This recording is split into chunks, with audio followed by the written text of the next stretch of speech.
GeM TV நேயர்களுக்கு அன்பு வணக்கங்களை கூறிக்கொண்டு மலைக்கோட்டை உச்சி கணபதியை தொழுது கொண்டு இன்றைக்கு ஒரு அருமையான விஷயத்தை பார்க்க இருக்கின்றோம். சமயபுர மகமாயி சன்னதியை நான் தேடி வரும்போது ஏன் இந்த மாற்றம், நாடி நரம்பெல்லாம் அதிர்வது போலாட்டம். சமயபுரம் மகமாயி அம்மன். திருச்சி என்றாலே நமக்கு உடனடியாக நினைவுக்கு வருவது திருவரங்கத்து பெருமாள், 108 திவ்ய தேசங்களுள் ஒன்று.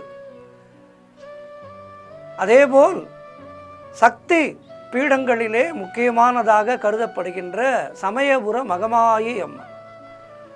அவளை நினைத்தாலே நெஞ்சமெல்லாம் சிலிர்க்கும்.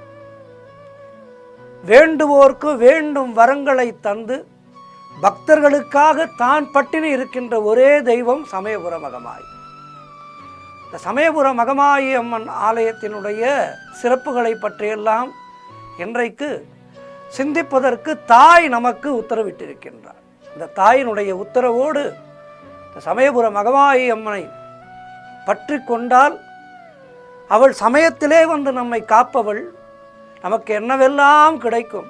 அந்த ஆலயத்தினுடைய அந்த மண்ணை மிதித்தாலே நம்முடைய முன்வினைகள் எல்லாம் போய் நம்முடைய கர்மாக்கள் தீர்ந்து வேண்டுகின்ற வேண்டுதல்கள் அனைத்தையும் நிறைவேற்றி கொடுப்பவள் அம்மா. இங்கே ஆதியிலே கோவில் கொண்டிருந்தவள் வைஷ்ணவி தேவி. அண்ணன் அரங்கன் அமைதியே உருவான சாந்தமூர்த்தி. ஆனால் தங்கை மகமாயியோ ருத்ர ரூபிணி. அவளுடைய ருத்ராம்சம் பொறுக்க முடியாமல் பலரும் திண்டாடினார்கள். பூஜை செய்பவர்கள் அவளுடைய சினம் தணிப்பதற்கு எத்தனையோ வழிகளையெல்லாம் தேடினார்கள். ஆனால் கிடைக்கவில்லை.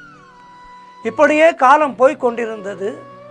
அப்போது அந்த கோவிலுடைய ஜீயர் சுவாமிகள் ஒரு முடிவெடுத்தார். கோரை பற்கள் மற்றும் சிவந்த கண்களோடு ஆங்கார ரூபிணியாக திகழ்கின்ற இந்த அன்னையை வேறு இடத்திற்கு மாற்றி பிரதிஷ்டை செய்து வழிபடலாம் என்று முடிவு செய்தனர் அனைவரும்.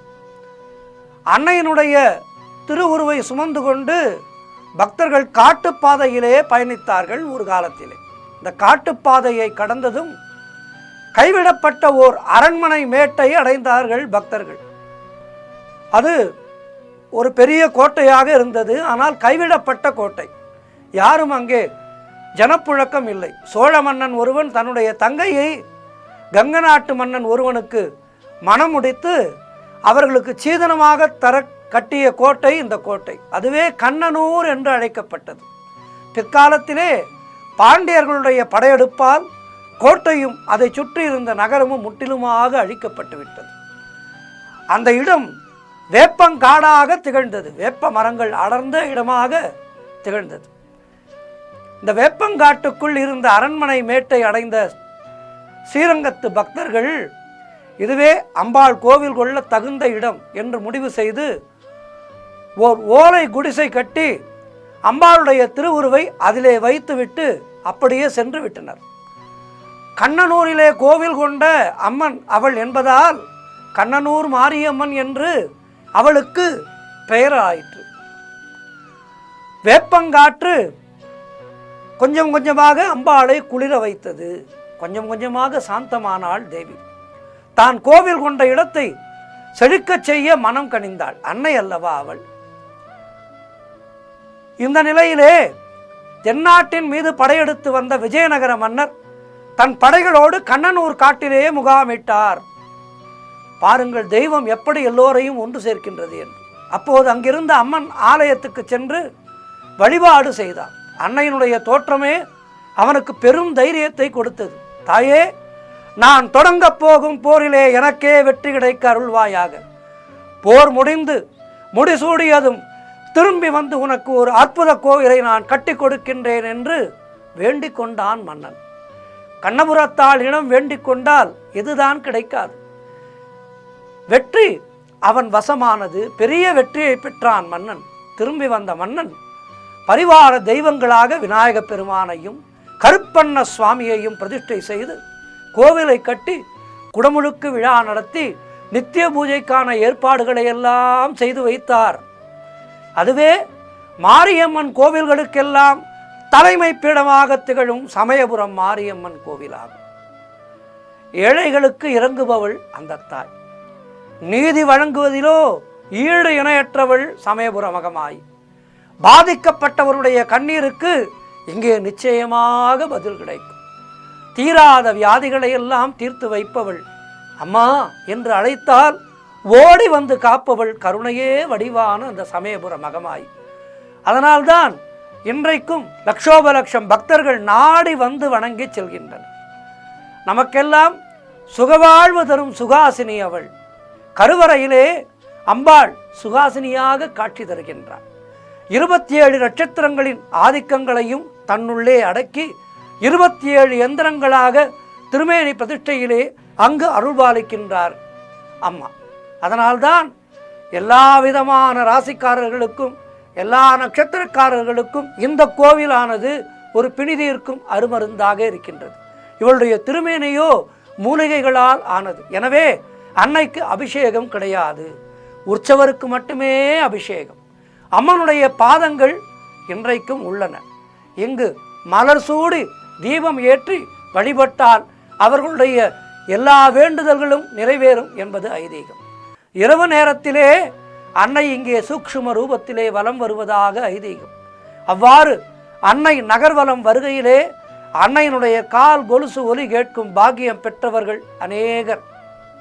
இன்றைக்கும் அந்த கொலுசு சத்தம் அர்த்த ஜாமத்திலே கேட்கின்றது என்கின்றார்கள் அன்னையை முழுமையாக அறிந்த பக்தர்கள்.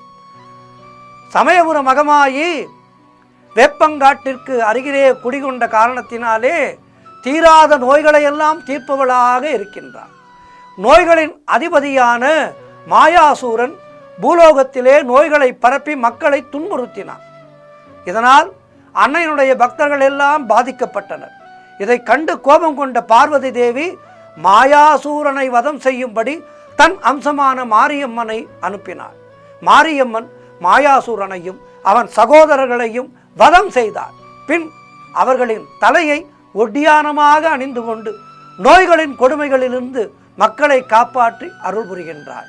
அவளே ஆதியில் திருவரங்கத்திலே வைஷ்ணவி தேவியாக அருள்பாலித்தால் பின் சமயபுரத்துக்கு வந்து மாரியம்மனாக நமக்கெல்லாம் அருள்பாலிக்கின்றாள் என்று சொல்கின்றது இந்த சமயபுர மாரியம்மனுடைய ஸ்தல வரலாறு. இன்றைக்கும் சமயபுரத்தால் நோய் தீர்க்கும் மருத்துவச்சியாகவே மக்களால் வணங்கப்படுகின்றார்.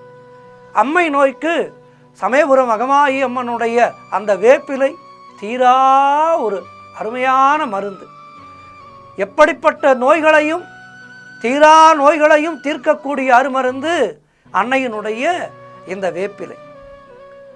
தீராத நோய் தீர ₹1 பிரார்த்தனை ஒன்று செய்து கொண்டால் போதும். அது என்ன ₹1 பிரார்த்தனை? அது என்ன பச்சை பட்டினி விரதம்? இதையெல்லாம் பார்க்கலாம். மாசி மாதத்தின் கடைசி ஞாயிறன்று இங்கே பூச்சொரிதல் விழா நடைபெறும். வழக்கமாக எல்லா தலங்களிலேயும் பக்தர்கள் அம்பாளை வேண்டி விரதம் இருப்பது நடைமுறை. ஆனால் இங்கே அன்னையோ சமயபுர மகமாயியோ அந்த கண்கண்ட தெய்வமோ பக்தர்களுக்காக அவள் விரதம் இருக்கின்றாள். இதற்கு பச்சை பட்டினி விரதம் என்று பெயர்.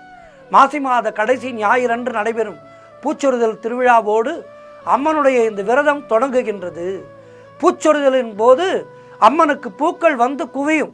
விரத காலமான மாசி முதல் பங்குனி கடைசி ஞாயிறு வரை 27 நாட்களும் அம்பாளுக்கு ஒருவேளை மட்டுமே நிவேதனம் நடக்கும். அதாவது சாயரட்சை பூஜையின் போது இளநீர், மோர், பானகம், துள்ளு மாவு, வெள்ளரி பிஞ்சு ஆகியவை நிவேதனமாக வைக்கப்படுகின்றது. இந்த காலத்திலே ஊர் மக்களும் அம்மனோடு சேர்ந்து விரதம் இருக்கின்றார்கள். அதுதான் மிகப்பெரிய மகிமை. நாம் சமயபுரத்திலே வசிக்காமல் இருக்கலாம், ஆண்டுக்கு ஒரு முறை கூட செல்ல முடியாதவர்களாக இருக்கலாம். ஆனால் அவளை மனதார நினைத்து இந்த வேளையிலே, அதாவது அவள் பச்சை பட்டினி விரதம் இருக்கின்ற அந்த காலத்திலே நாமும் விரதம் இருந்து வழிபட்டால் அன்னை அவள் குளிர்ந்து போவாள், நமக்கு வேண்டிய வரமெல்லாம் தருவாள். இந்த 27 நாட்களிலே தினமும் ஒருவேளையாவது அன்னையை நினைத்து உணவை துறந்து அவளை மனதார வழிபட்டால் அவள் நம்முடனே இருந்து காப்பாள். புரட்டாசியிலே வருகின்ற மகாலய அமாவாசை அன்று இங்குள்ள அம்மன் முன் புதிய மூங்கில் தட்டு ஒன்றிலே பச்சரிசி, தேங்காய், பழம், வெற்றிலை, பாக்கு மற்றும் காய்கறிகள் ஆகியவற்றை சமர்ப்பித்து பூஜிக்கின்றார்கள். அதேபோல் கரும்புத்தூளி பிரார்த்தனை என்று ஒன்று உண்டு. இந்த கரும்புத்தூளி எடுத்தல் என்ற விசேஷ பிரார்த்தனையானது மிகவும் பிரசித்தமான ஒரு வழிபாடு இந்த சமயபுரத்திலே. குழந்தை பேறு இல்லாத தம்பதிகள் நேர்ந்து கொள்ளும் வேண்டுதல் இது. அன்னையனுடைய அருளால் அவர்கள் இந்த வேண்டுதலை செய்தால் கருவுற்று சீமந்தம் முடிந்த பின் சீமந்த புடவை, வேட்டியை பத்திரமாக வைத்திருப்பார்கள். குழந்தை பிறந்ததும் 6வது மாதத்திலே பத்திரப்படுத்திய துணிகளை மஞ்சள் நீரிலே நனைத்து கரும்பு தொட்டில் தயார் செய்து அதிலே குழந்தையை கிடத்துகிறார்கள். அந்த தொட்டிலை பிடித்தபடி தந்தை முன்னே செல்ல தாய் பின்தொடர 3 முறை ஆலயத்தை வலம் வந்து பிரார்த்தனை செய்கிறார்கள். துணிகளை பூசாரி எடுத்துக்கொண்டு கரும்பை பக்தர்களுக்கு விநியோகிக்கின்றார்கள். இதுதான் அருமையான ஒரு வேண்டுதல். ஆகவே தீராத நோய் தீரவும், திருமண தடைகள் எல்லாம் நீங்கவும், அதேபோல் திருமணம் முடிந்து பிள்ளை பேருக்காக காத்திருக்கின்ற தம்பதிகளும், ஞானம் வேண்டுகின்ற குழந்தைகளும், ஆரோக்கியம் வேண்டுகின்ற முதியவர்களும் எல்லோரும் ஒன்று சேர்ந்து தரிசிக்க வேண்டிய தலம்தான் சமயபுர மாரியம்மன் தலம். அவளை தரிசித்தால், அவளை பார்த்தாலே போதும், அவளுடைய கடைக்கண் பார்வை நம்மேல் பட்டாலே போதும், நம்முடைய தலைமுறையே செழிக்கும் என்பது ஐதீகம். அப்படிப்பட்ட அற்புதமான சமயபுரம்மன் மாரியம்மன் ஆலயத்திலே திருவிழா காலம் இப்போது. ஆகவே எல்லோரும் மனதார அம்பாளை நினைப்போம். வாழ்விலே எல்லா வளமும் நலமும் பெற்று வாழ்வாங்கு வாழ்வோம். ஓம் சக்தி, ஓம் சக்தி, ஓம் சக்தி. அம்மா தாயே சமயபுர மகமாயி சரணம் சரணம் சரணம். அம்மா சரணம். நன்றி. மீண்டும் அடுத்த நிகழ்ச்சியிலே சந்திக்கின்றேன். ஓம் சக்தி.